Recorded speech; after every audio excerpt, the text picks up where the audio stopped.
The cold wind moved through the empty streets like a silent enemy. It was late at night, and most people were sleeping in warm beds, unaware of the lonely man sitting near the closed bakery. His name was Daniel. He was thin, weak, and tired, wearing an old brown jacket that was too big for his small body. His shoes had holes, and his hands were red from the cold. Daniel had not eaten anything since yesterday morning. His stomach hurt, but he tried not to think about it. Daniel once had a normal life.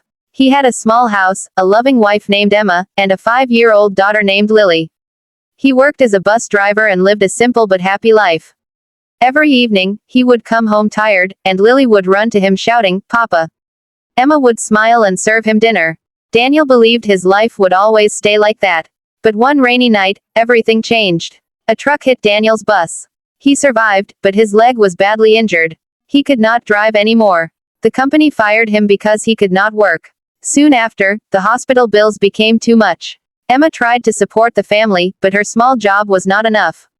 Stress and sadness entered their home. Arguments became common. One day, Emma left with Lily, saying she needed a better life for her child. Daniel never saw them again. After losing his family, Daniel lost hope.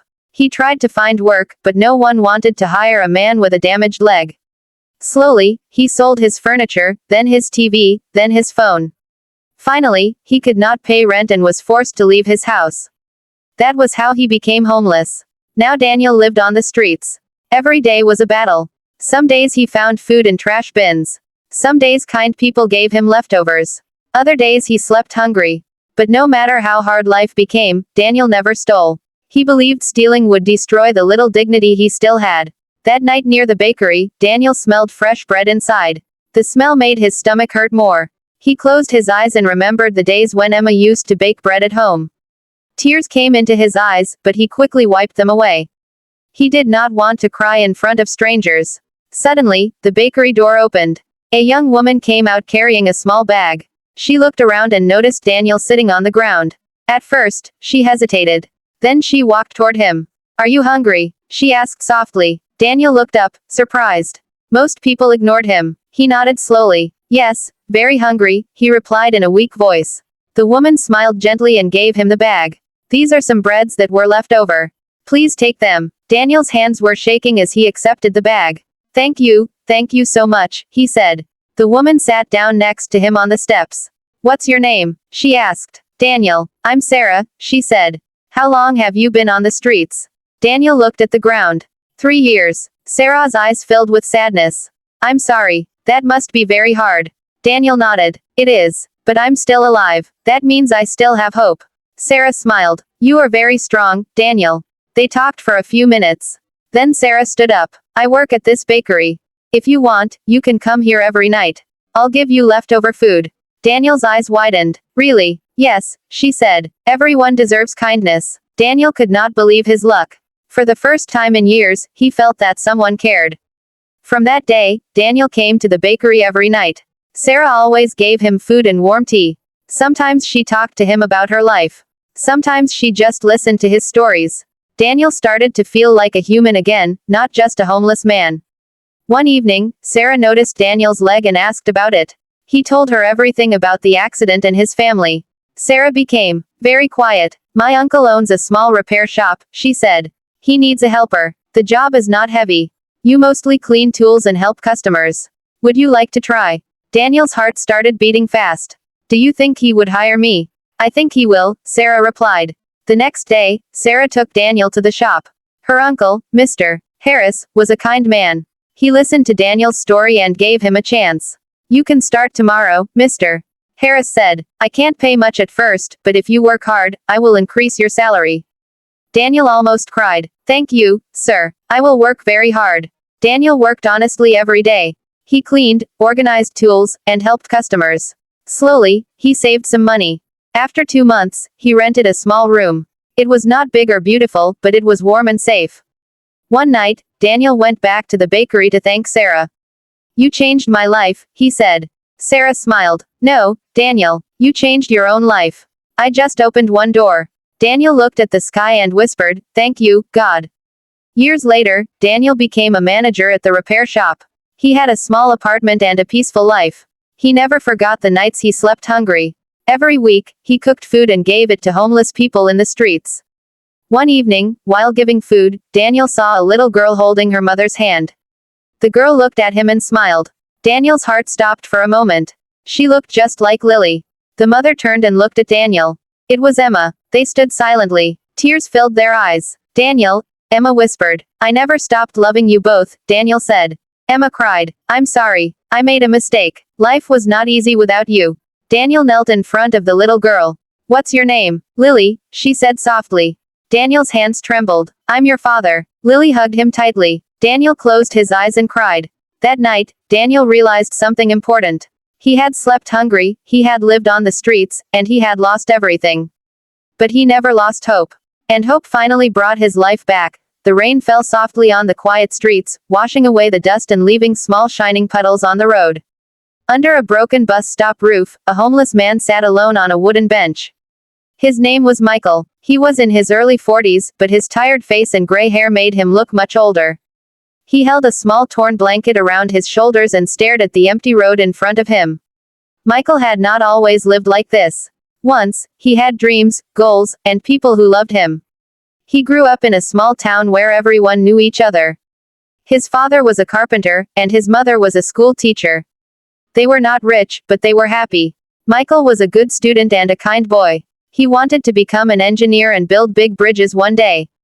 After finishing school, Michael moved to the city for college. Life was exciting and full of hope. He studied hard and worked part-time in a cafe. During those days, he met a young woman named Anna. She was a nursing student with a warm smile and gentle eyes. They fell in love and got married after graduation. Michael found a good job at a construction company. Anna worked at a hospital. Together, they rented a small apartment and dreamed of buying a house one day. 2 years later, their son Noah was born. Michael felt like the luckiest man in the world. But life changed when the company Michael worked for went bankrupt. He lost his job suddenly. At first, he was calm and confident. I will find another job soon, he told Anna. But weeks turned into months. He applied everywhere, but no one hired him. Bills started piling up. Savings disappeared. Michael became depressed. He felt ashamed that he could not support his family. He stopped talking much and spent long hours sitting quietly. Anna tried to encourage him, but stress entered their marriage. Arguments started. One day, Michael shouted something hurtful in anger. Anna cried all night. A few weeks later, Anna took Noah and went to her parents' house. She said she needed time and peace. Michael felt broken. He wanted to fix everything, but he did not know how. Then another disaster came. Michael's father died suddenly of a heart attack. Michael went back to his hometown for the funeral. Standing beside his father's grave, he felt completely alone. His mother moved to live with his sister after that. Michael returned to the city, but nothing felt the same anymore. Without a job and without family, Michael could not pay rent. The landlord asked him to leave. He packed his clothes in a small bag and walked out of the apartment that once held all his dreams. That was the beginning of his life on the streets. At first, Michael slept in shelters. Then, when shelters were full, he slept in parks, bus stops, and empty buildings. Hunger became a daily pain.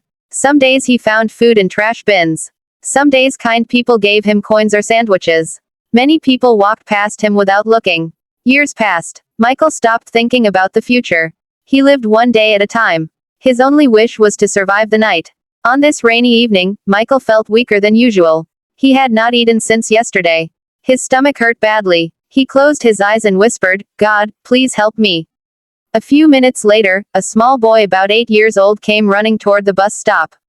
His mother followed him. Mom, look, that man is sleeping here, the boy said loudly. Michael opened his eyes slowly. He felt embarrassed. The mother gently touched her son's shoulder. Be quiet, Ben. He might be tired. The woman looked at Michael with kind eyes. Are you okay? She asked. Michael nodded. I'm fine. Just resting. The boy looked at the small bag near Michael's feet. Are you homeless? He asked innocently. The mother looked nervous. Ben, that's not polite. Michael smiled weakly. It's okay. Yes, I am homeless. The boy thought for a moment. Then he opened his backpack and took out a sandwich and a juice box. He walked to Michael and gave them to him. You can have mine, Ben said. Michael's eyes filled with tears. Thank you, little angel. The mother smiled softly. My name is Laura. We were going home, but it started raining. Please take the food. Michael ate slowly, enjoying every bite. Thank you. You don't know how much this means to me. Laura sat on the bench. What's your name? Michael. They talked for a few minutes. Michael told her his story. Laura listened quietly. I work at a community center, she said. We help homeless people find jobs and places to stay. Would you like to come tomorrow? Michael felt nervous. Do you really think someone like me can start again? Laura smiled. Yes. Everyone deserves a second chance. The next day, Michael went to the community center. They gave him clean clothes, food, and a place to shower. For the first time in years, he saw himself in a mirror and almost did not recognize his own face. They helped him make a simple resume. After 2 weeks, they found him a job as a night guard at a warehouse. The pay was small, but it was a start. Michael worked hard and saved money. After 3 months, he rented a small room. He bought a used phone and called his mother. She cried when she heard his voice. I thought I lost you forever, she said. Michael cried too. I'm sorry, Mom. With time, Michael's life slowly improved. He got a better job at a hardware store. He started smiling again. He started dreaming again. One evening, while walking near the park, Michael saw a woman sitting on a bench with a teenage boy. His heart started beating fast. It was Anna and Noah. He stood still, afraid to move. Anna looked up and saw him. Her eyes widened. Michael, she whispered. They stood in silence. Noah looked confused. I tried to find you, Anna said softly. But you disappeared. I was lost, Michael replied. In every way. They talked for a long time. Michael told her everything. Tears rolled down Anna's face. I'm sorry I left you when you needed me most. I'm sorry too, Michael said.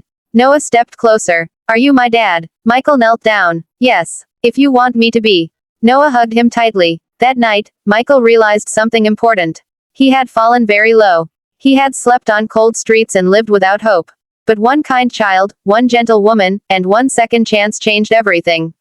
Michael looked at the sky and smiled. His journey from the streets to a new life was not easy, but it was real. And it proved that even the most broken life can be rebuilt with kindness, courage, and hope.